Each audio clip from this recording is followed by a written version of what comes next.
Film फरिश्ते की producer Satti Shauri के इल्जाम डायरेक्टर अनिल शर्मा के नाम। इन तमाम अड़चनों के बावजूद फरिश्ते कंप्लीट है और जल्द ही रिलीज हो रही है।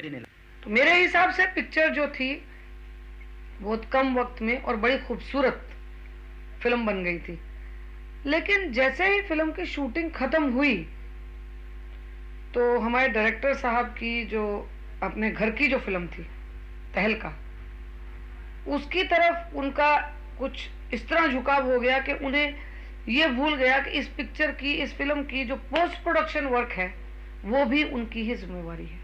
बस यहाँ आके जरा थोड़ा सा जब अनिल जी डामाडोल हो गए और उधर काम शुरू हो गया तो इस पिक्चर की जो तवज्जो थी, फिनिशिंग जो थी, उसमें डिले हो गया। उस दौरान में हुआ क्या कि वो फाइनल नहीं कर सके क्योंकि उनका आउटडोर था, बहुत बड़ा शेड्यूल था और बहुत सारे आर्टिस्ट थे, खर्चा बहुत ज़्यादा था, इसलिए उनको अपनी फिल्म का पूरा प्लानिंग करना था तहलका का।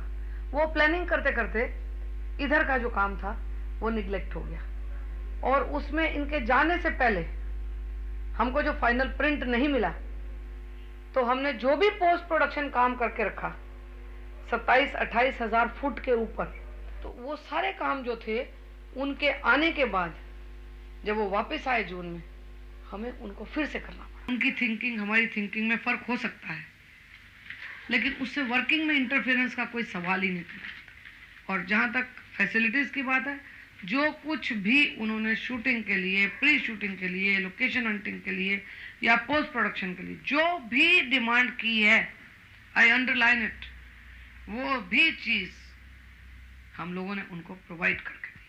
अगर इन्होंने कहा कि मुझे धर्म जी, विनोद जी 35 दिन के लिए आरके स्टूडियो में चाहिए, तो 35 दिन आरके स्टूडियो में धर्म जी, विनोद जी आए हैं। अब उनको यूटिलाइज करना या ना करना ये मेरा काम नहीं है। ये मुझे समझ में नहीं आता कि एक और एक, दो वैन्स के अंदर वो दो आर्टिस्ट बैठे, उनको सेट पे लेके जाके क्या काम कराना है, दैट्स नॉट माई वर्क। धर्म जी ने इस फिल्म के लिए, जहां तक मेरा ख्याल है, शोले के बाद इतनी कॉपरेशन धर्मेंद्र ने शायद ही किसी फिल्म को दी हो। 120-125 दिन शूटिंग की है धर्म जी ने मेरी फिल्म के लिए। अगर उसमें भी अनिल शर्मा जी उनसे पूरा काम करवा सके हैं या नहीं, तो वो मेरा काम तो नहीं था। कौन सी चीज ऐसी है, एक चीज का नाम ले दे कि जो हमने मिसेस शौरी को कहा और इन्होंने प्रोवाइड नहीं की, I will accept my defeat. इन्होंने कहा 4 या 5 दिन की शूटिंग है, 4 से लेकर 6 लाख तक खर्चा आएगा। मैंने कहा कर लीजिए, but ultimately he shot for 25 days. 25 दिन की टोटल शूटिंग हुई और 25 दिन की शूटिंग के अंदर 25 लाख रुपया खर्च हो गया। 25 लाख रुपया ये खर्च हुआ सेटिंग का, इक्विपमेंट का, वगैरह का, प्लस जो 6 महीने और आगे पिक्चर डिले हो गई उसका 25-30-40 लाख रुपया हमको इंटरेस्ट पड़ गया। मेरी अभी भी कोई नाराजगी नहीं, उनसे कंप्लेंट नहीं मेरी। मुझे सिर्फ इतना ही कहना है कि मेरे साथ जो किया है आने वाले कल के साथ वो ना करें। फरिश्ते कंप्लीट हो जाने पर आपने उनसे बहुत झगड़ा किया और यहाँ तक कि उनको एक चाटा भी लगाया। नहीं, फरिश्ते के इन बिटवीन ये हुआ था, कंप्लीट हो जाने पर नहीं, in between the making of the film, जबकि फिल्म पूरी नहीं हुई थी। अभी तो सेकंड क्लाइमैक्स भी हमने जो रीशूट की है वो भी नहीं की हुई थी, तो it was in the centre of the film. तो जब producer centre of the film में किसी से झगड़ा करता है तो वो कितना दुखी होगा, आप सोच लीजिए।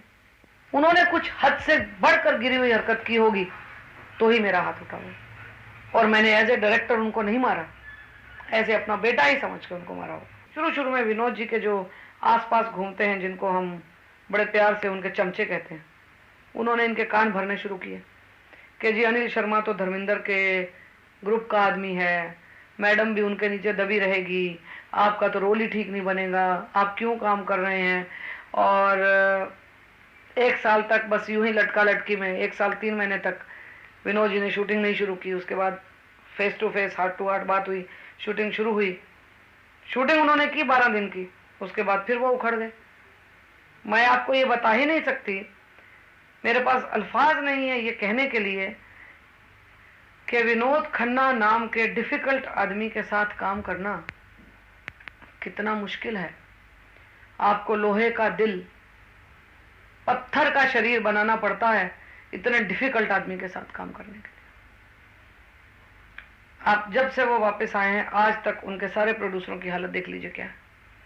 ना वो कभी उठते हैं टाइम पे, ना कभी वो टाइम पे पहुंचते हैं, ना उन्होंने कभी ये सोचा है कि जो प्रोड्यूसर और डायरेक्टर 9:30 को कैमरे मंगाते हैं, लाइटें मंगाते हैं, बाकी आर्टिस्टों को बुलाते हैं, 1000 आदमी का क्राउड मंगाते हैं, उनकी शूटिंग पे दोपहर के 2:30 बजे पहुंचने से 5 घंटे में कितना पैसे का नुकसान होता है, उन्होंने कभी सोचा ही नहीं। आपको ये कभी पता ही नहीं होता रात को जब आप कल सुबह की शूटिंग रखते हैं कि विनोद खन्ना नाम का प्राणी जो है, जंतु जो है, वो अपने बिस्तर से उठ के सेट तक पहुंचेगा कि नहीं। 8 घंटे में से अगर आप 2:30 बजे आते हो और 4 बजे शूटिंग करके 4:30 बजे चले जाते हो, 8 घंटे में से 2 घंटा शूटिंग होती है, तो वो जो पैसा बाकी के 6 घंटे का प्रोड्यूसर का बर्बाद होता है, 200 दिन, वो क्यों विनोद खन्ना ना भरे, वो क्यों डैमेजेस विनोद खन्ना ना पे करे। तो ये प्रोफेशनल बिहेवियर नहीं है। मैं तो ये रिक्वेस्ट करूंगी एफएमसी से लहरों के थ्रू कि इस तरह के आर्टिस्ट को तो ब्लैक लिस्ट कर देना चाहिए जिन्होंने प्रोड्यूसरों के घर डुबा दिए। अनिल शर्मा का बचपना और विनोद खन्ना जी का नॉन प्रोफेशनल बिहेवियर, इन दोनों को हनुमान की तरह 2 कंधों पे लेके चलने वाली औरत फिल्म पूरी करके बाहर निकल गई। ये दर्शकों को पता लगेगा फिल्म देखने के बाद, वो और अपने आप अप्रिशिएट करेंगे।